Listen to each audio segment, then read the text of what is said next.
نحمده ونستعينه ونستغفره ونعوذ بالله من شرور أنفسنا ومن سيئات أعمالنا من يهده الله فلا مضل له ومن يضلل فلا هادي له وأشهد أن لا إله إلا الله وحده لا شريك له وأشهد أن محمدا عبده ورسوله أما بعد فإن خير الحديث كتاب الله وخير الهدي هدي محمد صلى الله عليه وسلم وشر الأمور محدثاتها وكل محدثة بدعة وكل بدعة ضلالة وكل ضلالة في النار.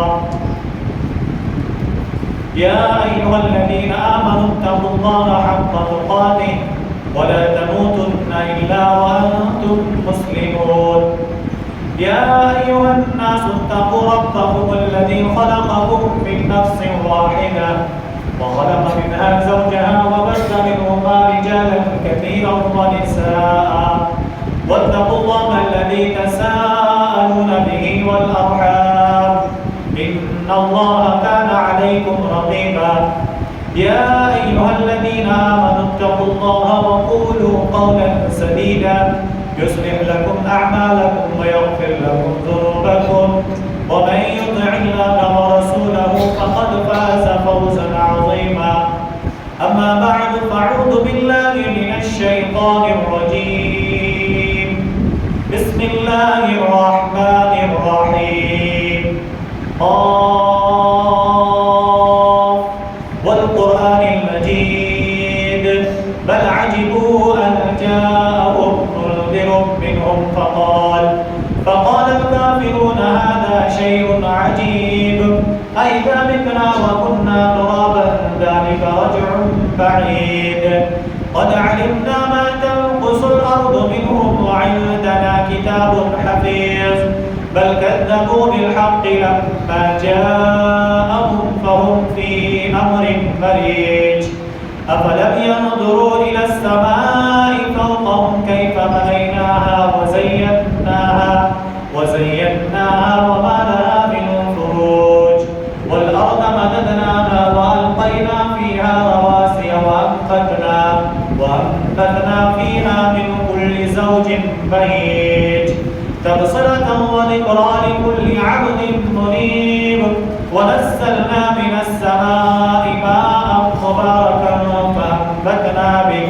فأنبتنا به جنات وحب الحصيد والنخل باسقات لها طلع نضيد رزقا للعباد وأحيينا به بلدة ميتا كذلك الخروج كذبت قبلهم قوم نوح وأصحاب الرس وثمود وعاد وفرعون وإخوان لوط.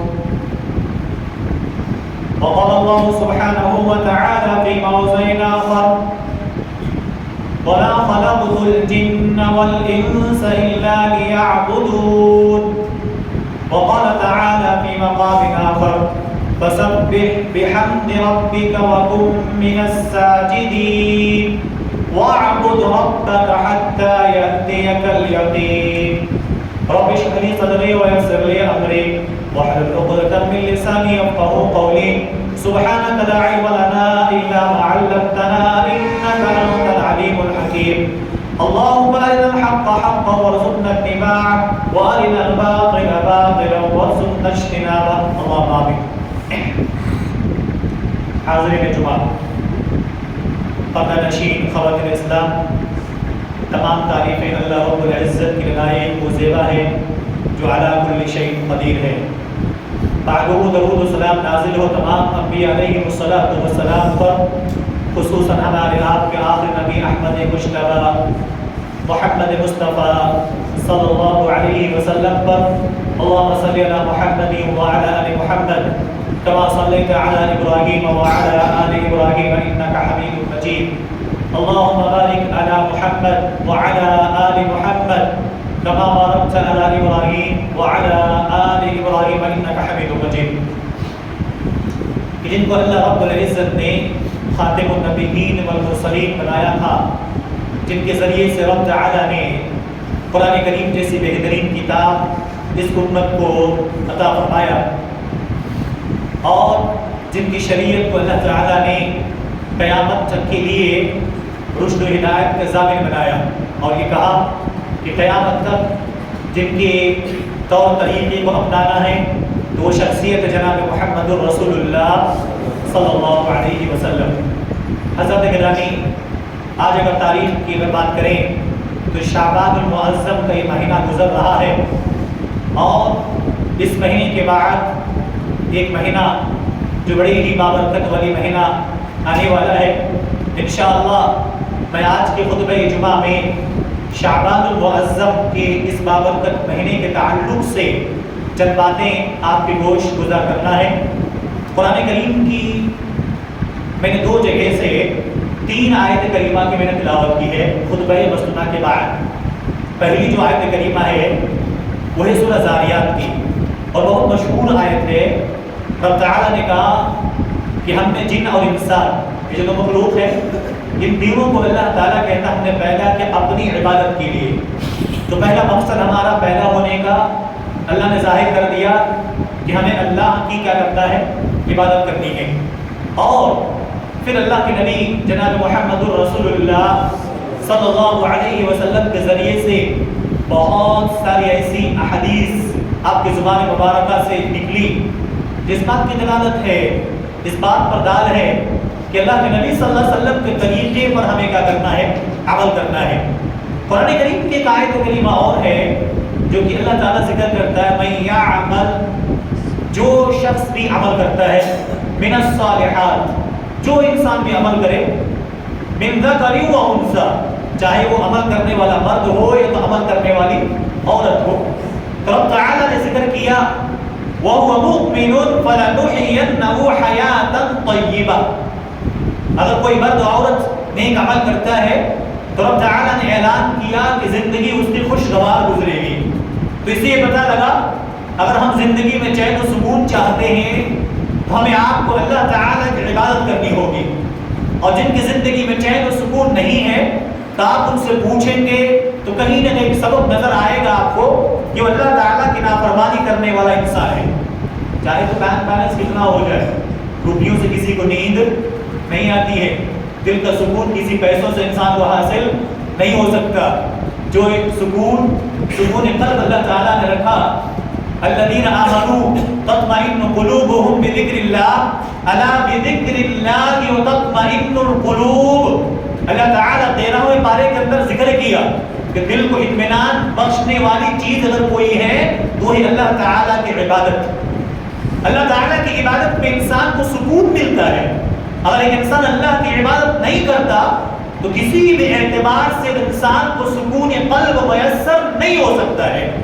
اور یہ تو سکون قلب کی بات ہوئی، اس انسان کی دنیاوی زندگی بھی ختم ہو جائے گی، دنیا کے اندر آرام و چین و سکون نہیں ملے گا، پر آخرت کے اندر بھی اسے ناکام ہونا پڑے گا۔ اور اللہ تعالیٰ قرآن کریم کے اندر ذکر فرمایا وَمَنْ أَعْرَضَ عَنْ ذِكْرِي فَإِنَّ لَهُ مَعِيشَةً ضَنكًا وَنَحْشُرُهُ يَوْمَ الْقِيَامَةِ أَعْمَى قَالَ رَبِّ لِمَ حَشَرْتَنِي أَعْمَى وَقَدْ كُنْتُ بَصِيرًا قَالَ كَذَلِكَ أَتَتْكَ آيَاتُنَا فَنَسِيتُهَا وَكَذَلِكَ الْيَوْمَ تُنْسَى۔ آج اگر کوئی انسان اعراض کرتا اللہ کی ذکر سے، اللہ کی عبادت سے منہ موڑتا ہے، لیکن انسان اگر اللہ کی عبادت نہیں کرتا تو جتنی بھی مصیبتیں آنے کی تو آنے کی ہی، دنیا کے اندر روزی تنگ کر دی جاتی ہے۔ اسی لیے انسان جتنا بھی کمائی کرتا ہے اس کے پاس آمدنی کے سروت بہت زیادہ ہیں، اس کے اسباب بہت زیادہ ہیں، پھر بھی اس کو دل کے اندر حب دنیا کی اتنی زیادہ شہوت غالب ہو جاتی ہے کہ آخرت کی اسے کوئی فکر نہیں ہوتی۔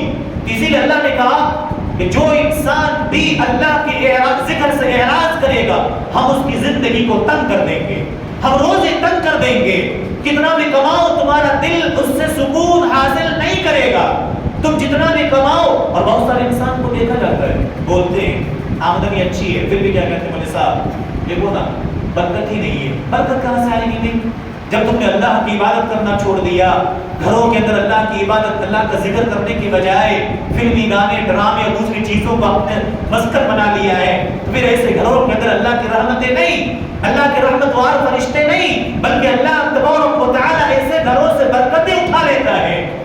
یہ تو دنیا کا معاملہ ہوا، قیامت کا کیا معاملہ ہے؟ اللہ تعالیٰ کہتا ہے وَنَحْشُرُهُ يَوْمَ الْقِيَامَةِ أَعْمَى، ہم ایسے لوگوں کو کل قیامت کے دن اندھا بنا کر اٹھائیں گے جو دنیا کے اندر آنکھیں تھیں لیکن دیکھنے کے قابل نہیں، یہ دنیا دیکھتے تھے، دنیا داری کو، آخرت کی فکر اسے نہیں تھی۔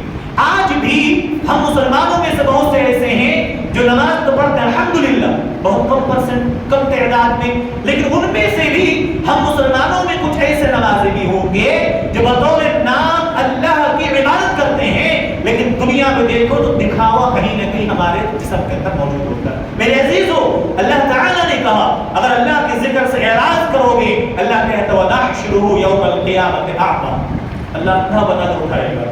لیکن سب اللہ سے پوچھیں گے رب العالمین دنیا میں تو میری آنکھیں تھی، میں دیکھتا تھا، بھئی ایسی آنکھوں سے کیا فائدہ؟ اور آنکھیں نہیں ہیں تو آنکھیں دیکھنے والی آنکھوں کو دیکھنا ہو، امام بخاری رحمہ اللہ کو یاد کرو۔ کبھی زندگی نے آپ کو موقع دیا سکون کی تو آپ امام بخاری کو پڑھیے، امام بخاری رحمہ اللہ کی سیرت کو پڑھیے۔ نابینا شخص ماں کے پیٹ سے پیدا نابینا ہوا، ماں نے دعا کی، اللہ نے دعا قبول کیا، اور ایسی دعا قبول کیا کہ خود بیٹے کی آنکھ میں تو روشنی آئی ہی آئی، پوری دنیا کو منور کر کے رکھ دیا، پوری دنیا کو حدیث کا درس پڑھا دیا۔ ہم آپ کی آنکھیں ہیں، ہم کتنا صحیح استعمال کرتے ہیں؟ تو ایک بندہ کل قیامت کے دن اللہ سے کہے گا رب العالمین ہم دنیا میں دیکھتے تھے، آج ہمیں اندھا بنا کر کیوں اٹھایا؟ تو اللہ کہے گا قال كذلك اتتك آیاتنا فنسیتها وكذلك اليوم تنسى، تو دنیا میں ہمیں بھلا دیا، آج میں نے تمہیں بھلا دیا۔ یہ ریت ہے دنیا کا، ہمیں جو یاد نہ کرے ہم اسے یاد کرنا بھول جاتے ہیں۔ اور بہت غور سے سنیے گا، جن کو نیند کی جھپکی آ رہی ہے نا، یہ مثال آپ کے لیے کام کے لائق ہوگی۔ کون سی؟ ایک بوڑھا باپ اپنے بچے سے موبائل کا یوز کرتے ہیں، سب لوگ، سب کے پاس 10,000 20,000 50,000 لاکھ روپے کا موبائل کا الحمدللہ سب کے پاس ہے۔ ایک بوڑھا باپ اپنے بچے کو بلا کر کہتا ہے کہ بیٹا یہ چیز سمجھ میں نہیں آ رہی مجھے موبائل میں۔ کیا سمجھ میں نہیں آ رہی؟ واٹس ایپ تو سب لوگ یوز کرتے ہیں نا، سب یوز کرتے ہیں، جس کے پاس 10,000 کا موبائل ہے واٹس ایپ تو سب کے پاس ہے۔ کہا کہ کچھ نام اوپر ہیں اور کچھ دوستوں کے نام نیچے ہیں، جب واٹس ایپ کی لسٹ میں جائیں گے کچھ لوگ اوپر نظر آئیں گے، کچھ لوگ بالکل نیچے، ڈھونڈیں گے تب ملے گا، ہے کہ نہیں؟ یوز کرتے ہیں کہ نہیں کرتے ہیں؟ تو بوڑھے باپ نے بچے سے پوچھا کہ بیٹے یہ بات سمجھ میں نہیں آ رہی، کچھ لوگوں کا نام اوپر ہے کچھ لوگوں کا نام بالکل نیچے ہے، ایسا کیوں؟ یہ چیز سمجھ میں نہیں آ رہی۔ تو بچہ ہنستا ہے کہ دادا جان یہ بھی یا ابا جان یہ بھی کوئی پوچھنے والی چیز ہے؟ ہم نے ابھی جس کو ریسنٹلی میسج سینڈ کیا ہے وہ ٹاپ لسٹ پہ ہے، جس کو میں نے میسج نہیں کیا وہ ڈاؤن پہ، یہی تو مطلب ہے اس کا۔ جس کو ہم نے میسج کر دیا وہ ٹاپ پہ ہے، جس کو ہم نے یاد نہیں کیا، مہینوں سے سالوں سے یاد نہیں کیا، یا کسی کو ہم نے کبھی میسج ہی نہیں ڈالا تو آپ کے واٹس ایپ لسٹ پہ بھی نام نہیں ہوگا، پھر سرچ کرنا پڑے گا، اس کے بعد کچھ پیغام بھیجیں گے، پھر آپ کے واٹس ایپ کی لسٹ میں آئے گا وہ، یہی تو ہے، یہی مراد۔ تو باپ نے کہا، بیٹے نے کہا کہ یہی مراد ہے کہ آپ نے اس کو یاد نہیں کیا اس لیے وہ نیچے ہے، اور جس کو آپ نے ریسنٹلی میسج بھیجا ہے، کسی کو پیغام بھیجا اوپر ہے۔ اچھا لو ہمیں ایک بات سمجھ میں آ گئی، کیا سمجھ میں آئی؟ تو دادا کا کام ہو گیا، ابا کا کام، بوڑھے انسان کا کام ہو گیا، بیٹے کو موبائل دے دیا، کہا کہ سنو تم اس سے مجھے ہنس رہے ہو، یہ سمجھ رہے ہو کہ دنیا کی چھوٹی سی بات سمجھ میں نہیں آئی، ہمیں تو ایک بات پیغام دے دیا تم نے، اور اس موبائل میں ہمیں ایک پیغام دے دیا ہے۔ رب تعالیٰ قرآن میں کہتا ہے فَاذْكُرُونِي أَذْكُرْكُمْ وَاشْكُرُوا لِي وَلَا تَكْفُرُونَ، اللہ کہتا ہے تم مجھے یاد کرو گے ہم تمہیں یاد کریں گے، تم مجھے بھلا دو گے ہم تمہیں بھلا دیں گے۔ تم اگر اللہ کی ناشکری کرو گے اللہ تعالیٰ تمہیں بھی کیا کر دے گا؟ بھلا دے گا۔ ہم کسی دوست کو پیغام بھیجیں وہ ٹاپ پہ نظر آتا ہے، ہم کسی کو یاد نہ کریں ہمارے لسٹ سے باہر ہو جاتا ہے۔ اللہ کا پیغام ہے ہم اللہ کو یاد کریں گے، اللہ کبھی بھی ہمیں بے یار و مددگار نہیں چھوڑے گا۔ ہم اللہ کو چھوڑ دیں گے، اللہ کی عبادت نہیں کریں گے، اللہ کا ذکر نہیں کریں گے تو اللہ تعالیٰ ہمیں بھی لاس ہوتا ہوا کیا کر دے گا؟ چھوڑ دے گا۔ یہ پیغام ہے ہم آپ کے لیے، اسی لیے اللہ نے کہا فَاذْكُرُونِي أَذْكُرْكُمْ وَاشْكُرُوا لِي وَلَا تَكْفُرُونَ، تم مجھے یاد کرو میں تمہیں یاد کروں گا۔ اور جناب محمد الرسول اللہ صلی اللہ علیہ وسلم ایک حدیث بیان کرتے ہیں، نبی نے فرمایا کہ دیکھو تم مجھے دل میں یاد کرو میں تمہیں یاد کرتا ہوں، تم مجھے دنیا کے محفل میں یاد کرو میں تمہیں ایک سب سے بہترین محفل میں کیا کرتا ہوں، یاد کرتا ہوں۔ وہ کون سی محفل ہے؟ اللہ کے نبی صلی اللہ علیہ وسلم کہتے ہیں وہ فرشتوں کی محفل جہاں اللہ تعالیٰ ایک بندے کا کیا کرتا ہے، تذکرہ کرتا ہے۔ ہمارا کوئی نام لے کسی مجلس کے اندر تو ہم بہت خوش ہو جاتے ہیں کہ بھئی دیکھو ہمارا نام فلاں مجلس میں لیا جا رہا تھا، میں موجود نہیں تھا لیکن میرے بارے میں تذکرے ہو رہے تھے، ہم خوشی سے جھوم اٹھتے ہیں۔ یہاں دیکھو اللہ کے نبی کہتے ہیں اگر تم دنیا کے کسی مجلس میں رب کی فرما برداری کرو گے، رب کا ذکر کرو گے، رب کو یاد کرو گے تو اللہ تعالیٰ سب سے بہترین محفل فرشتوں کی محفل میں اللہ کیا کرتا ہے، اس انسان کا ذکر کرتا ہے۔ تو میرے عزیزوں ایک پیغام ہمارے آپ کے لیے ہے، ہم اللہ تعالیٰ کی عبادت کریں، اور اسی لیے اللہ نے کہا ہم نے جن و انسان کس لیے پیدا کیا ہے، اپنی عبادت کے لیے۔ اب ایک پوائنٹ کی بات، عبادت کب تک کرنا چاہیے، کب کرنا چاہیے، کس وقت کرنا چاہیے، اس کے بارے میں بعض ائمہ ابن قیم ابن تیمیہ اور نے بات کہی ہے، من تعبد کیف تعبد، کہا کہ عبادت کس کی جائے، عبادت کسی کرنی چاہیے، اللہ تعالیٰ کی۔ وکیف تعبد، ہمیں کیسے عبادت کرنی چاہیے، تو اللہ کے نبی جناب محمد الرسول اللہ صلی اللہ علیہ وسلم فرمان کے مطابق سورۃ الحشر کے اندر ایک آیت کریمہ رب تعالیٰ ذکر کرتا ہے، ما آتاکم الرسول فخذوہ وما نہاکم عنہ فانتہوا، اللہ کے نبی جو دیں اسے تم کیا کر لو، لے لو، اور جس چیز سے روک دیں تم اس چیز سے کیا ہو جاؤ، باز آ جاؤ۔ ہمیں ویسی عبادت کرنی ہے، تو اللہ پھر ذکر کرتا ہے عبادت کیسے کرنی ہے۔ اب کچھ تھوڑی ہے کہ چند مخصوص عبادت، ہاں وقت خاص ہے، مثال کے طور پہ فرض نماز کے اوقات اللہ تعالیٰ نے فکس کیا ہے، روزے فرض روزے جو ہے رمضان کا مہینہ اللہ تعالیٰ نے متعین کیا ہے، اس طریقے سے نبی علیہ السلام نے سنتوں کا پڑھنے، سنت نمازیں، اسی طریقے سے نفل عبادتیں، نفل روزے رکھنے کا ٹائم بتایا ہے، تو اس طریقے اللہ کے نبی صلی اللہ علیہ وسلم نے کہا، تو اللہ تعالیٰ کہتا ہے کب تک اللہ کی عبادت کرنی ہے، فسبح بحمد ربک وکن من الساجدین، اللہ نے کہا اللہ کی تعریف کرتے رہو، اللہ کی پاکی بیان کرتے رہو، اللہ کی بزرگی بیان کرتے رہو، اللہ تبارک و تعالیٰ کی عبادت کرتے رہو، اور اللہ کے لیے سجدے کرتے رہو، اور کب تک، وَقُمْ مِنَ السَّاجِدِينَ وَاعْبُدْ رَبَّكَ حَتَّى يَأْتِيَكَ الْيَقِينُ، کب تک کرنا ہے، آپ کو جب تک موت نہ آ جائے تب تک اللہ کی کیا کرنا ہے، عبادت کرنی ہے۔ اور جناب محمد الرسول اللہ صلی اللہ علیہ وسلم اس بات کی شہادت خود دیتے ہیں، آپ کی زندگی کو پڑھ کر دیکھیے۔ ابھی چند دن پہلے ابھی جو مہینہ گزرا نا، کون سا مہینہ گزرا، رجب کا، اس رجب کے مہینے میں آج بعض لوگ کہتے ہیں ولی صاحب تم لوگ یہ جو معراج کا واقعہ نہ خود عمل کرتے ہو نہ تو اس کو خوشیاں مناتے ہو، حالانکہ اللہ تعالیٰ نے نبی علیہ السلام کو آسمان کا سیر کرایا۔ ہم نے کہا بھی ہم ضرور مناتے ہیں، معراج کا واقعہ لوگوں کے سامنے پیش کر کے لوگوں کو جگانا اور لوگوں کے درمیان ایک بدعت کو ایجاد کرنا، یہ کوئی عقل مندی کی دلیل نہیں ہے۔ میں نے کہا کہ دیکھو مسلک اہل حدیث کا ہر فرد اس بات کو یقین کرتا ہے، جانتا ہے، مانتا ہے کہ اللہ کے نبی صلی اللہ علیہ وسلم کو زمین سے آسمان کا سیر کرایا گیا، لیکن خوشی منانا اس بات کی نئی دلیل ہے کہ ہم اس رات کو کیا کریں، جاگیں کہ آج اللہ کے نبی صلی اللہ علیہ وسلم آسمان کے سیر کو گئے۔ میرے عزیزوں پہلی بات تو 27ویں شب کے بارے میں کہیں کسی کتاب و حدیث کے اندر ہے ہی نہیں ہے، اور سب سے بڑی بات آج جو ہم مسلمان جس معراج کی بات کر کے لوگوں کو غلاتے ہیں، میری بات تھوڑی سی بری لگے تو معاف کریں، تلخ ہے لیکن حقیقت پر مبنی برحق ہے۔ کیوں؟ اللہ کے نبی صلی اللہ علیہ وسلم گئے معراج پہ، 3 چیزیں ہمیں آپ کو لا کر دیا، امت محمدیہ کو 3 پیغام دیا۔ اللہ تعالیٰ نے کہا اے میرے حبیب صلی اللہ علیہ وسلم اپنی امت سے پہلی بات کہو کہ 5 وقت کی نماز کیا کر لے انسان، اس کو ادا کرے۔ آج ایک رات سال میں شب معراج ہو، اس رات کو جاگ کر وہ 27-25 رکعتیں نمازیں پڑھ کے ہم اس بات کی ثبوت دیتے ہیں کہ ہم اللہ کے نبی صلی اللہ علیہ وسلم کے معراج کے جانے کے واقعے کو دل و جان سے لگائے بیٹھے ہیں، یہ کوئی دلیل نہیں ہے۔ اگر دلیل یہ ہے تو اللہ کے نبی نے لا کر کیا پیغام دیا، ہمیں اس پیغام پر عمل کرنا چاہیے۔ پیغام تھا امت کو یہ 5 نمازیں دی، اور اللہ نے کہا کہ میرے حبیب آپ کہیے لوگوں سے یہ 5 وقت کی نماز پڑھ لیں گے تو اللہ کے نبی صلی اللہ علیہ وسلم نے کہا کہ اس کی ہر زندگی کے گناہ تو معاف ہوں گے ہی ہوں گے، اس کو نماز تو پڑھیں گے 5 لیکن 50 نمازوں کے برابر ثواب اسے کیا کیا جائے گا، اللہ تعالیٰ عطا کرے گا۔ اس کے ساتھ ساتھ ایک بات یاد رکھیں، ایک حدیث ہے صحیح مسلم کے اندر اور جامع ترمذی وغیرہ کے اندر موجود ہے، نبی علیہ السلام نے کسی صحابہ سے پوچھا تھا کون سی بات کہ صحابیوں ذرا یہ بتاؤ اگر کسی کے گھر کے سامنے کوئی تالاب ہو کوئی نہر ہو تو یہ ذرا بتاؤ اگر ایک انسان اب دن بھر میں 5 مرتبہ غسل کرے تو کیا اس گناہ باقی رہیں گے؟ تو کہا کہ نہیں۔ تو اللہ کے نبی صلی اللہ علیہ وسلم نے کہا کہ دیکھو میرے ساتھیوں یہ 5 نماز بھی اسی کے وقت رہے، لیکن انسان اگر 5 نماز ادا کر لیتا ہے تو اس کے دن بھر کے گناہ کیا ہو جاتے ہیں؟ زائل ہو جاتے ہیں۔ تو میرے عزیزو ہمیں آپ کو معراج پہ تحفہ کیا ملا کہ ہم آپ کو نماز لا کر نبی نے دی تو اس نماز کی کیا کریں؟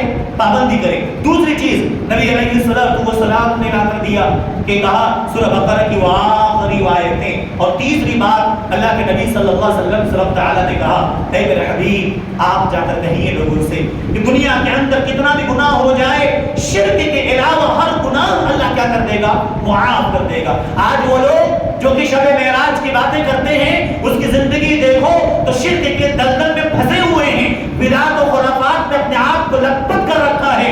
ہمیں ضروری ہے کہ اس معراج کی رات کو یاد کرنے کے بجائے معراج سے تحفہ جو نبی علیہ السلام نے لا کر دیا ہے اس تحفے کو قبول کریں اور اس پر عمل کرنے کی کوشش کریں۔ اور کیسے کرنا چاہیے؟ اور اللہ کے نبی نے پروف کر کے دکھایا۔ میرے عزیزو نبی علیہ السلام جب آخری مرض الموت میں مبتلا تھے، اور آج میرے عزیزو میں آپ کو ایک میسج دینا چاہوں گا میرے بزرگوں بزرگان دین یا نوجوان ساتھیوں، تھوڑی سی ہمیں طبیعت خراب ہو جائے ہم اور آپ کتنے پریشان ہو کر نمازیں پہلے چھوڑتے ہیں، ہم تھوڑے تھکاوٹ محسوس کرنے لگے کسی سے پوچھو بھئی نماز تو نہیں آئی؟ نہیں مجھے صاحب بہت تھک گیا تھا آج، کیا کہ بہت سست ہو رہا تھا اس لیے نماز پڑھنے نہیں آئے۔ میرے نبی کی بات سنو، نبی علیہ السلام کیا کہتے ہیں؟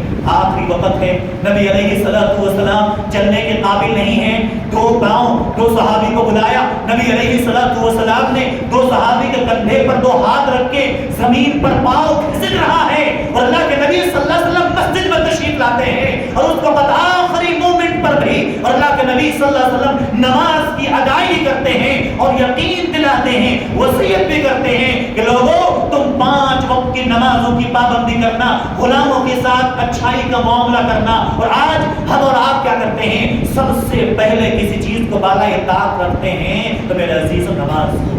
میرے بھائیوں ہمیں آپ کو چیز سمجھنا چاہیے، اسی لیے اللہ کے نبی صلی اللہ علیہ وسلم کو اللہ تعالیٰ نے کہہ دیا کہ آپ اللہ کی عبادت کرتے رہیں، اللہ کی عبادت کرتے رہیں، کب سے کب تک؟ فسبح بحمد ربک وکن من الساجدین واعبد ربک حتی یأتیک الیقین، کب تک؟ جب تک ہمیں موت نہ آ جائے۔ لیکن ہم مسلمانوں میں سے ابھی کچھ دیر پہلے ہمارے عبداللہ بھائی معزز سے لیٹر دیا مجھے 15 شعبان کے سلسلے میں کچھ انسٹرکشن تھے تنظیم المسلمین کا، ان کا کام انسٹرکشن دینا تھا، دیا انہوں نے، میں نے پڑھا اس چیز کو۔ آج شب معراج کس کے لیے؟ شب معراج ختم ہو گئے، اب کون سی شب آ رہی ہے؟ ہاں شب سونے کے پہلے سب لوگ شب بارات کی ہے نا۔ یہ شب بارات کیا ہے بھائی؟ آپ قرآن و حدیث کی روشنی سے بتانے کی کوشش کروں گا۔ آپ اگر کوئی آپ کرتے ہیں کون سی دلیل ہے آپ کرتے ہیں، آپ کا معاملہ ہے وہ، میں صرف آپ کو کیا کروں گا؟ آپ کو قرآن و حدیث کی صحیح روشنی آپ کو دینے کی کوشش کروں گا۔ آج سال بھر کے اندر پہلے میننگ جانتے ہیں، شب کے معنی ہوتا فارسی میں رات کی، کیا ہوتا ہے شب کے معنی؟ نائٹ۔ برات مطلب بیزاری اختیار کر لینا، بیزار ہو جانا، ختم کر لینا، زائل کر دینا۔ قرآن کی دلیل دیکھتے ہیں، ایک آیت کریمہ ہے، ایک سورت ہے 10ویں پارے کے اندر سورۃ التوبہ، اس کی پہلی جو آیت کریمہ ہے کون سی ہے؟ براءۃ من اللہ ورسولہ۔ اللہ تعالیٰ نے کہا کہ دیکھو اللہ رسول اس سے برات کا اظہار کرتے ہیں، بیزاری کا اظہار کرتے ہیں، جو معاہدہ ہوا تھا اس معاہدے سے کیا کرتے ہیں؟ اپنے آپ کو الگ کرتے ہیں۔ تو شب معراج پہلی بات جانیں عبادت کرنے کے تعلق سے کوئی خاص رات اللہ کے نبی صلی اللہ علیہ وسلم نے نہیں بتایا ہے۔ کبھی بھی اللہ کے نبی صلی اللہ علیہ وسلم نے خاص کر کے یہ بات نہیں کہا کہ آج کی رات کیا کر لیا جائے، خاص کر کے عبادت کی جائے، وہ بھی جب صحیح حدیث سے معلوم نہ ہو تو کہیں نہ کہیں گڑبڑی آپ کو ضرور نظر آئے گی۔ اللہ کے نبی صلی اللہ علیہ وسلم نے اسی لیے فرمایا لا تختصوا لیلۃ الجمعہ بقیام، کوئی بھائی ہوتے ہیں بعض پہلے ہم سنتے تھے جمعہ کی رات اٹھو اللہ کی عبادت کرو پھر اس کے بعد سے فجر کی نماز پڑھو. ہم میں سے آپ لوگ برا نہیں بنے گی بات بولوں گا تو آپ میں سے کتنے بھائی ہوں گے فجر کی نماز ہی نہیں پڑھے ان کے جمعہ پڑھنے کے لیے الحمدللہ ہے کہ نہیں؟ انشاءاللہ پڑھیں گے فجر کی نماز میں انشاءاللہ. وہ اصل میں کیا ہوتا ہے معلوم ہے جو لوگ پڑھتے ہیں وہی لوگ بیچارے انشاءاللہ بولتے ہیں جو نہیں پڑھتے ہیں نا وہ کہتے ہیں ہم تو بھائی پڑھتے ہی نہیں ہیں ایسا ہے. تو جمعہ کی رات کیا کرتے ہیں خاص کر کے عبادت کرنا. اللہ کے نبی صلی اللہ علیہ وسلم کہتے ہیں لا تختصوا کہ آپ کسی کو مخصوص نہ کر لو کہ جمعہ کی رات اٹھو اور اللہ کی عبادت کر لو. بقیام اللیل من بین اللیالی تمام راتوں میں جمعے کی رات کو خاص کرنے سے نبی نے کیا کر دیا ہے منع فرمایا. پھر فرمایا ولا تخصوا یوم الجمعہ بصیام من بین الایام. اللہ کے نبی فرماتے ہیں روزہ بھی رکھنا ہونا تو جمعہ کے دن ہم سب مانتے ہیں اس چیز کو ہمارا یقین بھی ہے حدیث رسول پہ صلی اللہ علیہ وسلم. یقین کامل ہے کہ دنوں کے اندر سب سے بہترین دن کون سا دن ہے جمعہ کا ہے نا. اور اللہ کے نبی صلی اللہ علیہ وسلم نے یوم الجمعہ کی کون سا عید کا دن کہا ہفتے کا کیا ہے عید ہے. لیکن اللہ کے نبی نے عبادت کے لیے مخصوص اس کو قرار دینے سے منع فرمایا. نہ جمعہ کی رات کو خاص کر لو نہ جمعہ کے دن کو روزے کے لیے کیا کر لو قیام کر لو. بچپن میں تھا نا ہم لوگوں نے ایسا کیا ہے نا علمی میں جب علم نہ ہوتا ہے تو جمعہ کے دن عموماً کیا ہوتا ہے لوگ آرام کرتے ہیں تو کوئی روزہ چھوٹ جائے رمضان کے تو جمعہ کے دن کیا کر لیتے لوگ خاص کر لیتے. وہ بھی کرنا مناسب نہیں ہے خاص کر کے کسی دن کو مناسب نہیں ہے. نبی علیہ الصلوۃ والسلام نے کہا کہ جو بھی تم میں سے ایسا کرے ایسا ہرگز نہیں کرنا چاہیے الا ان یکون فی صوم یومہ احدکم.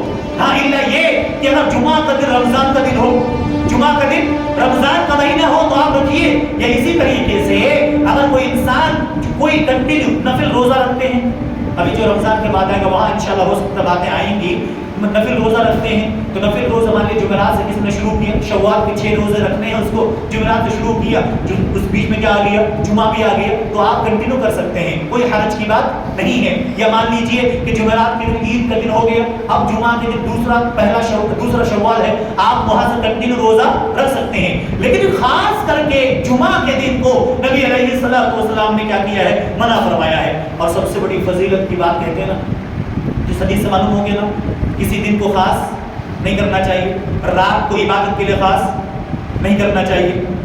اب یہ بات آتی ہے لوگوں کے درمیان آ جاتا خاص کر کون سی شب برات کا. شب برات کس کا کہ جس سے گناہ سے انسان کیا ہو جائے بیزار ہو جائے گناہ سے اپنے آپ کو علیحدہ کر لے.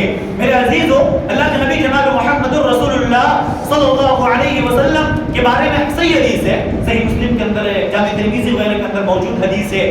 اور عزیز کے راوی ہماری آپ کی ماں امہات المومنین عائشہ صدیقہ رضی اللہ عنہا آپ کا عمل تھا کہ شعبان کے مہینے میں سب سے زیادہ پوری لائف میں یا پورے سال میں جو 12 مہینے ہیں ان 12 مہینوں میں اگر آپ رمضان کو ہٹا دیں تو سب سے زیادہ جس مہینے میں روزے کا اہتمام کرتے تھے نبی صلی اللہ علیہ وسلم وہ کون سا مہینہ تھا وہ شعبان کا مہینہ ہوتا تھا. کیوں اللہ کے نبی صلی اللہ علیہ وسلم سے ہم عائشہ نے پوچھا تھا اور کتنے صحابی نے پوچھا اللہ کے نبی صلی اللہ علیہ وسلم اور عائشہ نے پوچھا جب اللہ کے نبی راتوں کو اٹھ کر عبادتیں کیا کرتے تھے آپ صلی اللہ علیہ وسلم پیر غرم سے سوج جاتا تھا تو اب عائشہ پوچھتی ہیں اللہ کے نبی اللہ تعالیٰ نے آپ کے اگلے پچھلے تمام گناہ کو معاف کر دیا ہے پھر بھی آپ اللہ کی اتنی عبادت کرتے ہیں. تو اللہ کے نبی صلی اللہ علیہ وسلم نے کہا اے عائشہ جس رب نے ہمارے گناہوں کو معاف کر دیا ہے جس رب نے ہمارے اوپر بھلائی کا معاملہ کیا ہے جس رب نے ہمارے اوپر اتنا احسان کیا ہے افلا اکون عبدا شکورا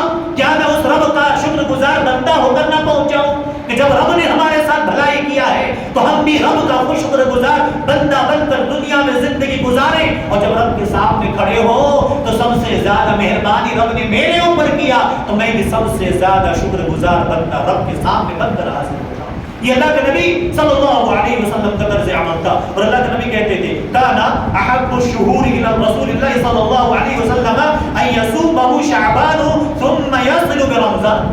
نبی علیہ الصلوۃ والسلام سب سے زیادہ جو روزہ رکھتے تھے اس مہینے میں. کسی نے پوچھا اللہ کے نبی صلی اللہ علیہ وسلم آخر کیوں اس مہینے میں روزہ کیوں رکھتے ہیں اتنا زیادہ؟ تو نبی صلی اللہ علیہ وسلم نے ایک بات کہا تھا کون سی کہا تھا دیکھو عموماً اس مہینے میں لوگ عبادت سے کیا ہو جاتے ہیں غافل ہو جاتے ہیں. کیوں وہ سوچتے ہیں کہ اگلا مہینہ تو رمضان کا ہے اب رمضان اب اس مہینے میں تھوڑا سا ریسٹ کر لیتے ہیں تو جسم کو توانائی پہنچا بچا لیتے ہیں اگلے مہینے سے ہم کیا کریں گے روزہ رکھنے کی کوشش کریں گے. اس لیے اس مہینے میں اکثر لوگ کیا کرتے ہیں غفلت برتتے ہیں. اس لیے کثرت سے اس مہینے میں اللہ کے نبی صلی اللہ علیہ وسلم کیا کرتے تھے روزہ رکھتے تھے. اب عائشہ کہتی ہیں رضی اللہ عنہا کہتے ہیں اللہ کے نبی صلی اللہ علیہ وسلم کبھی یہ شعبان کے مہینے میں روزہ رکھتے تو ایسا لگتا کہ اب اللہ کے نبی افطار نہیں کرنے والے, مطلب کنٹینیو روزہ رکھتے چلے جاتے تھے اور اللہ کے نبی جب چھوڑتے تو چھوڑ دیتے تھے. تو گویا کہ یہ معلوم ہوا کہ خاص رمضان کے مہینے کے بعد شعبان میں اللہ کے نبی روزہ رکھتے, لیکن 15 شعبان کی کوئی حقیقت اس کے اندر نہیں. ایک حدیث ہے بعض لوگوں نے بیان کے بعد ائمہ نے اور اکثر محدثین ابن زوجی علامہ البانی رحمہ اللہ ان لوگوں نے اس حدیث کو بالکل ضعیف بعض من گھڑت کہہ دیا ہے. امام بخاری رحمہ اللہ نے بھی اس حدیث کو ضعیف کہا ہے. سب سے بڑی بات کیا کہتے ہیں معلوم ہے کہ اللہ کے نبی صلی اللہ علیہ وسلم ایک مرتبہ اور راوی حدیث بھی کس کو شامل کے معلوم ہے حضرت علی رضی اللہ عنہ راوی حدیث کی سے. اور اصل میں یہ بات ہمارے سنی بھائی دوسرے بھائیوں کا نہیں ہے, ان علماء کی طرف سے گھڑی ہوئی بات نہیں ہے. اصل جو گھڑی ہوئی بات ہے یہ ہمارے شیعہ حضرات کا گھڑی ہوئی بات ہے. بتائیں کیوں اتنے لوگ ائمہ اور سب سے بڑی بات وہ عشرہ مبشرہ ٹاپ 10 صحابہ اللہ کے نبی صلی اللہ علیہ وسلم کو پیارے صحابہ حضرت ابوبکر موجود ہیں, عمر کو چھوڑا, اس کے بعد عثمان کو چھوڑ دیا, طلحہ کو چھوڑا, سعد بن ابی وقاص کو چھوڑا, سارے صحابہ کو چھوڑ کے ایک ہی شخص کو کیا کیا اس کے حدیث کو شامل کر دیا وہ حضرت علی رضی اللہ عنہ. کیوں اصل میں شیعہ لوگ یہ بات ڈالنا چاہتے لوگوں کے اندر, یہ خرافات اور یہ آئیڈیا لوگوں کے اندر ڈال دیا کہ بھئی دیکھو اللہ کے نبی صلی اللہ علیہ وسلم کے داماد اللہ کے نبی صلی اللہ علیہ وسلم کے سب سے قربت رہنے والے حضرت علی کی بات کو نہیں مانتے. لیکن اس حدیث کے سند اکثر محدثین نے کیا کہا ہے ضعیف اور منکرات کہا ہے. اور اس حدیث سے کہتے ہیں کہ حضرت علی رضی اللہ عنہ کے ساتھ نماز پڑھنے کے لیے آئے اور نماز پڑھا. کتنے نماز پڑھی کہتے 14 رکعات نماز پڑھی, جو کہ آپ میں سے اگر کوئی حضرات پڑھے ہوں گے یا 15ویں شعبان کو پڑھیں گے تو آپ جانتے ہوں گے, پتہ لگ جائے گا آپ کو وہ کون سی کہ 14 رکعت نماز پڑھی اور ہر رکعت میں 14 بار وہ کل سورۃ الفاتحہ یا قل هو اللہ کیسی صورتیں پڑھتے ہیں. اس کے بعد سے حضرت علی نے پوچھا اللہ کے نبی یہ کیسی نماز تھی؟ تو کہا کہ دیکھو یہ نماز ایسی نماز ہے, میں نے جیسی نماز پڑھی تم میں سے کوئی ایسی نماز پڑھ لے تو اس کے کتنے 60 سال پچھلے گناہ اس کے کیا ہو جائیں گے معاف ہو جائیں گے. اللہ اکبر. حالانکہ یہ حدیث کیا ہے پکی من گھڑت روایت ہے کہ رات کو جا کر عبادت کرنا. اور ایک بات اور ذکر کرتے ہیں, میں سمجھتا ہوں عائشہ رضی اللہ عنہا پر تھوڑی سی غلط بیانی ہوگی وہ اگر ایسی بات کہیں گے تو, اور اللہ کے نبی صلی اللہ علیہ وسلم پر الزام ہوگا. کون سی بات؟ ایک بات جیسے شب قدر میں لوگ کیا کرتے ہیں, ابھی لیٹر آیا ہوا ہے کہ بھئی آسانی سے شور شرابہ نہیں کریں گے اور آسانی سے قبرستان کو جائیں گے. بھئی یہ تمام باتیں میں آپ کو حدیث کی روشنی میں دیتا ہوں. کہتے ہیں کہ عائشہ صدیقہ رضی اللہ عنہا خود اللہ کے نبی صلی اللہ علیہ وسلم کے بازو میں لیٹی ہوئی ہیں اور اللہ کے نبی اٹھے اور اٹھنے کے بعد نبی علیہ السلام دھیرے سے دروازہ بند کیا, اس کو پیچھے نکل گئے باہر. اب عائشہ کہتی ہیں کہ عائشہ بھی نکلی پیچھا کرتے ہوئے کہ اللہ کے نبی کہاں جا رہے ہیں. پتہ لگا بقیع میں پہنچ گئے. اللہ کے نبی صلی اللہ علیہ وسلم وہاں پر پہنچے, وہاں پر دعا کچھ جو دعائیں کرنی تھی دعا کی, واپس آ گئے. تو عائشہ صدیقہ رضی اللہ عنہا اس سے اللہ کے نبی سے پہلے بستر پر آ کر کیا ہو گئے لیٹ گئی. تو اس کے بعد سے پتہ لگا حضرت عائشہ کی سانسیں پھول رہی تھی. تو اللہ کے نبی صلی اللہ علیہ وسلم پوچھا کہ عائشہ تم شاید میرے پیچھا کرتے ادھر آئی تھی؟ کہا کہ ہاں اللہ کے نبی صلی اللہ علیہ وسلم. دیر بعد تو خاموش رہے. تو نبی نے کہا کہ عائشہ تم بتاؤ گی یا اللہ تعالیٰ بتائے گا؟ یعنی کہ جو کچھ بھی ہوا تم خود اپنی زبان سے اپنی حرکتیں بیان کرو گی یا اللہ تعالیٰ کو خبر دینا پڑے گا؟ اللہ کے نبی نہیں ایسی سی بات ہے. میں نے سوچا کہ شاید کہیں آپ کہیں دوسری امہات المومنین کے پاس تو آپ نہیں پہنچ گئے, یعنی کہ دوسری زوجہ کرام کے پاس تو نہیں چلے گئے. تو کہا اللہ کے نبی عائشہ کیا تمہیں میرے اوپر شک ہوا کہ میں تمہاری باری کو چھوڑ کے کسی اور امہات المومنین کے پاس کسی اور بیوی کے پاس پہنچ جاؤں؟ کہا کہ ہاں اللہ کے نبی تھوڑا سا دل میں خیال آیا اس لیے میں نے آپ کا پیچھا کیا تھا, لیکن آپ تو بقیع میں تھے. لیکن یاد رکھیں میرے عزیز ہو یہ 15ویں شعبان کی بات نہیں تھی. صحیح مسلم کی روایت ہے وہ 15ویں شعبان کی بات نہیں تھی, یہ عام دنوں کی بات تھی کہ اللہ کے نبی صلی اللہ علیہ وسلم لیٹے ہوئے ہیں, جبریل امین تشریف لائے، دروازے کے پاس، صحیح مسلم کی روایت ہے، دروازے باہر سے اللہ کے نبی صلی اللہ علیہ وسلم کو خبر ملی، نبی صلی اللہ علیہ وسلم دھیرے سے دروازہ کھولا اور اللہ کے نبی باہر نکل گئے. کیوں نکلے؟ اور سیدھا وہاں سے بقیع میں پہنچے. وہاں پہنچے اور وہاں سے پہنچنے کے بعد اللہ کے نبی صلی اللہ علیہ وسلم نے ان کے لیے دعائیں کی، پھر واپس آ گئے. میرے عزیزو، اگر یہ بات یاد رکھیں، تھوڑی سی ذہن کو آپ کشادہ کیجئے، اپنے جو تعصب کی لبادہ ہے اس کو تھوڑا سائڈ میں رکھیے. میں آپ سے صرف حدیث کی روشنی میں باتیں کر رہا ہوں. اگر آپ جماعت مسلک کو الگ رکھ دیں، تھوڑی سی نبی کی بات کو غور سے سنیں. وہ کون سی؟ نبی علیہ الصلوۃ والسلام اگر یہ سچ بات ہوتی کہ 15ویں شعبان کو قبرستان جانا، 15ویں شعبان کو اللہ کی عبادت کرنا اور 15ویں شعبان کو دوسرے دن اٹھ کر روزہ رکھنا، تو میرے عزیزو صحابہ کرام رضوان اللہ تعالی علیہم اجمعین اور نبی علیہ الصلوۃ والسلام کیا دین کو چھپانے والے تھے؟ نعوذ باللہ. کیا اللہ کے نبی نے دین چھپایا؟ ایسا ہوتا تو اللہ کے نبی عائشہ کو ضرور اٹھاتے. اور وہ دور شروعات کا دور یاد کریں، نبی صلی اللہ علیہ وسلم نے حضرت فاطمہ الزہرا سے کہا تھا، یا فاطمہ بنت محمد، اے میری بیٹی فاطمہ، انقذی نفسک من النار، اپنی آپ کو جہنم کی آگ سے بچاؤ، اس لیے انی لا اغنی عنک من اللہ شیئا. اے میری بیٹی فاطمہ، میں تمہارا باپ ہوں، دنیا میں جو کچھ بن سکتا ہے میں دے سکتا ہوں، اپنے آپ کو جہنم کی آگ سے بچاؤ. اٹھو، اللہ کو ناراض کرنے کے بجائے اللہ کو راضی کرنے کی فکر کرو، اللہ کی عبادت کرو. اور یاد رکھو، تمہارا باپ محمد بھی تمہارا کوئی کام نہیں آئے گا. اپنی پھوپھی کو جگاتے ہیں، یا صفیہ، اے میری پھوپھی صفیہ، اٹھیں، اپنے آپ کو جہنم کی آگ سے بچائیں، اس لیے کہ قیامت کے دن تمہارا یہ بھتیجا تمہارا کوئی کام نہیں آئے گا. تو میرے عزیزو، اللہ کے نبی اپنی بیٹی کو اٹھائے، اٹھو اللہ کی عبادت کرو. اگر یہ چیز صحیح ہوتی، 15ویں شعبان کی بات ہوتی، تو اللہ کے نبی کہتے، عائشہ اٹھو، جبریل امین تشریف لا چکے ہیں، ہمیں جاگنے کے لیے کہا ہے. اللہ کے نبی حضرت بلال سے کہتے، آپ اٹھیں، اذان دے، لوگوں کو جمع کریں، آج کی رات جاگنے کی رات ہے. اللہ کے نبی ضرور کہتے کہ نہیں کہتے؟ اللہ کے نبی نے ایسا نہیں کیا. وہاں اللہ کے نبی کہتے ہیں، عائشہ اصل میں جبریل امین تشریف لائے اور آ کر چونکہ جبریل اندر کیوں نہیں آئے؟ اس لیے کہ تم تو جو کپڑے تھے نا، نائٹ کپڑے جو پہنے، اس لیے جبریل اندر بھی نہیں آئے. مجھے کہا جبریل امین نے کہ اللہ کا حکم ہے کہ آپ بقی والوں کے لیے کیا کریں؟ اللہ سے ان کی مغفرت کی دعا کریں. بس اتنی سی بات کے لیے میں قبرستان گیا اور اللہ کے نبی صلی اللہ علیہ وسلم کہتے ہیں میں نے ان کے لیے دعائیں مغفرت کی. میرے عزیزو، یہ 15ویں شعبان سے اس حدیث کا کوئی لینا دینا نہیں ہے، اور اگر لینا دینا ہوتا تو اللہ کے نبی ہر شخص کو بتاتے. اللہ کے نبی کی وفات کے بعد خلیفہ کون بنے تھے؟ ابوبکر صدیق رضی اللہ عنہ، ان کے بعد حضرت عمر بن خطاب رضی اللہ عنہ، ان کے بعد حضرت عثمان، حضرت علی، پھر اس کے بعد ایک کے بعد دیگر خلفاء اٹھاتے جائیے. اور ایک بات میں آپ سے گزارش کے طور پہ کہوں گا، جو لوگ بھی کہتے ہیں نا کہ 15ویں شعبان کو، میری باتوں کو آگ نہ لگانے جیسا سوچیں. آپ سے اتنی بات پوچھی علماء کرام سے کہ اگر ایسی رات ہوتی تو کیا کسی صحابہ نے اس رات کی قدر کی 15ویں شعبان کی؟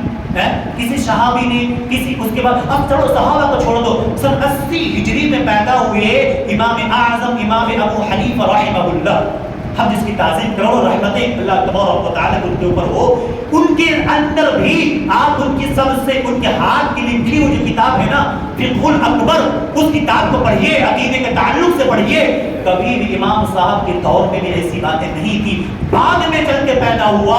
اب علماء سے پوچھئے کہ 15ویں شعبان کی شروعات کہاں سے ہوا اور کہاں سے شروعات کیا لوگوں نے، تو آپ کو کہیں نہ کہیں ملے گا. میرے عزیزو، اس کو شریعت سے کچھ نہیں ہے. ایک دن کو خاص کرنا قرآن و حدیث کے اندر نہیں ہے، عقل مندی کی دلیل نہیں ہے. عقل مندی کی دلیل لینا ہو تو لیجیے جناب محمد الرسول اللہ صلی اللہ علیہ وسلم کی حدیث، صحیح مسلم کی جو میں نے لکھ رکھا ہے، ینزل ربنا تبارک و تعالی، اللہ کے نبی فرماتے ہیں صلی اللہ علیہ وسلم، اللہ تعالیٰ ہر رات آسمان دنیا میں کیا کرتا ہے؟ نزول کرتا ہے. عرش پر اللہ تعالیٰ ہے، آسمان دنیا میں آتا ہے. کیا کہتا ہے؟ کل لیلۃ الی سماء الدنیا. یہ دیکھیں لفظ دیکھیں، کل لیلہ، ہر رات کو یہی معاملہ ہوتا ہے. ایسا نہیں کہ 15ویں شعبان کو، 16ویں شعبان کو، یا کسی بھی مہینے میں، ہر رات کو 360 365 دن یا رات جو بھی ہو، اللہ تعالیٰ ہر رات کو آسمان دنیا میں آتا ہے. پھر کیا کہتا ہے؟ حین یبقى ثلث اللیل، اس لیے کہتے ہیں نبی صلی اللہ علیہ وسلم تیسرے پہر تک، اس لیے کہا گیا نا تیسری پہر اہم وقت ہوتا ہے جس میں انسان کیا کرنا چاہیے، اللہ کی عبادت کرنی چاہیے. کیا کہتے ہیں فیقول من یدعونی، اللہ تعالیٰ کہتا ہے آدم کی اولاد کون ہے مجھ سے مانگے فاستجیب، میں اس کی دعائیں قبول کروں گا. پھر کہتے ہیں من یسألنی فاعطیہ، کوئی ہے آدم کی اولاد جو مجھ سے مانگے میں تمہیں عطا کروں گا. میرے عزیزو یہ 15 شعبان خاص نہیں ہے، اس حدیث کے اندر نبی نے کہا سال کے ہر مہینے میں ہر رات میں اللہ تعالی آسمان دنیا میں ہوتا ہے، اور اللہ کہتا آدم کی اولاد ہے تم میں سے کوئی گناہگار جو مجھ سے معافی مانگے میں اسے معاف کر دوں گا، ہے کوئی روٹی کے لیے پریشان مجھ سے سوال کرو میں تمہارے سوال کو کیا کروں گا، قبول کر لوں گا. میرے عزیزو یہ صرف 15 شعبان کو خاص کر لینا عقل مندی کی دلیل نہیں ہے، اور 15 شعبان میں آ کر کیا کرنا، روزے رکھنا، 14-15 شعبان کا اگر روزہ رکھنا یہ اللہ کے نبی کا طرز نہیں تھا. میں نے صاف حدیثوں کی روشنی میں کہا کہ اللہ کے نبی اس مہینے میں روزہ رکھتے، کثرت سے رکھتے، یہاں تک کہ ایسا لگتا بعض محدثین نے ابن حجر وغیرہ نے کہا آخری 2-4 روزہ چھوڑ دیتے تھے، ورنہ اللہ کے نبی صلی اللہ علیہ وسلم پورے کیا کرتے، روزہ رکھتے. اگر آپ کے اندر بھی جذبہ ہے تو آپ بھی رکھیے، پورا رکھیے، لیکن خاص کر کے 14-15 شعبان کو روزہ رکھنا یہ عقل مندی کی دلیل اور اللہ کے نبی صلی اللہ علیہ وسلم کے فرمان کے مطابق ایسا نہیں ہے. اور اللہ کے نبی صلی اللہ علیہ وسلم نے کہا، عائشہ رضی اللہ عنہ کا حدیث جو قبرستان میں گئے اور اللہ کے نبی صلی اللہ علیہ وسلم نے کیا کہا تھا کہ السلام علیکم یا اہل الدیار من المؤمنین والمسلمین ورحمہ اللہ المستقدمین منا والمستاخرین وإنا انشاء اللہ بكم للاحقون. سب سے پہلے اللہ کے نبی صلی اللہ علیہ وسلم نے کیا کیا، سلام عرض کیا اہل قبور کو، پھر دعا کے ان کے لیے بھئی دیکھو انشاءاللہ ہم بھی تم سے کیا کرنے والے ہیں، ملنے والے ہیں. تو میرے عزیزو کل ملا کر بات یہ ہے کہ خاص کر کے کسی دن کو خاص کر کے عبادت کے لیے مخصوص کرنا یہ قرآن و حدیث کی روشنی تھوڑی سی ہٹ کے ہے. اور جو لوگ کہتے ہیں 15 شعبان، ہم مانتے ہیں اس مہینے کی فضیلت کے طور پہ بعض روایتیں ہیں، لیکن یہ ہے کہ آپ اس میں اللہ کے نبی کی یہی فضیلت کہ آپ روزہ کثرت سے رکھتے تھے نفل عبادت، لیکن خاص کر کے وہ دن کو آپ اس سے بچیں. اگر پوری رات ہر رات جاگتے ہیں تو آپ پوری رات جاگیے، 15 شب بھی جاگیے، 14 بھی جاگیے، 10 بھی جاگیے، 12 بھی جاگیے، جتنی آپ کو اللہ طاقت دیتا ہے اتنا آپ کیا کر سکتے ہیں، جاگ سکتے ہیں، اللہ کی عبادت کر سکتے ہیں. لیکن خاص کر کے عبادت کر ایسی چیزیں قرآن حدیث کے اندر ہمیں ایسی دلیلیں نہیں ملتی. اور اللہ تعالیٰ نے نبی علیہ السلام کے بارے میں کہا ما آتاکم الرسول فخذوہ وما نہاکم عنہ فانتہوا، اللہ کے نبی جو دیں تم اسے لے لو، اور اللہ کے نبی جس سے روکیں تم اس سے کیا ہو جاؤ، رک جاؤ. تو ہمیں آپ کو سنت نبوی صلی اللہ علیہ وسلم کے مطابق عمل کرنے کی کیا کرنا ہے، انشاءاللہ کوشش کرنا ہے. انشاءاللہ اگلے جمعہ پھر کوئی دوسرے موضوع پر اسی عمل کے تعلق سے انشاءاللہ آپ کے سامنے باتیں کی جائیں گی. اللہ سے دعا کریں اللہ ہمیں آپ کو صحت و عافیت سے رکھے، اللہ تعالی ہمیں آپ کو سنت نبوی صلی اللہ علیہ وسلم کے مطابق عمل کی توفیق عطا فرمائے. رب العالمین جو بھی جانے انجانے میں خطائیں ہو چکی ہیں اللہ اسے معاف فرمائے، اور جو بھی حسنات ہم کر رہے ہیں اللہ اسے قبول فرمائے. اور اللہ سے دعا کریں رب العالمین جس نے دعا کی درخواست کی ہے، دعا کو امید رکھتے ہیں، ہم پر اس کا حق ہوتا ہے، اللہ ان کی جائز تمناؤں کو پوری فرمائے.